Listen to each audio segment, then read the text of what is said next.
Welcome, here I've got the VIVAX Point X503 and I'm gonna show you how to record the slow motion video at this device. So let's start by tapping on the camera button here to open it, and for now we are in the standard photo mode. Let's change it to the video by tapping on this button from the right. Here we are, and now let's just slide to the left. Here we have access to other modes of this camera connected with the video recording. One of this is the slow motion, so let's pick it.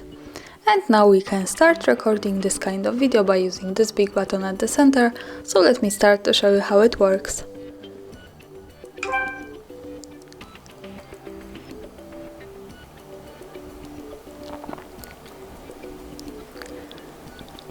And now let's stop by tapping again on this button. To see the video, let's move to the left to this one. Here we get quick access to the gallery, and this is our video. We can play it by tapping on the center.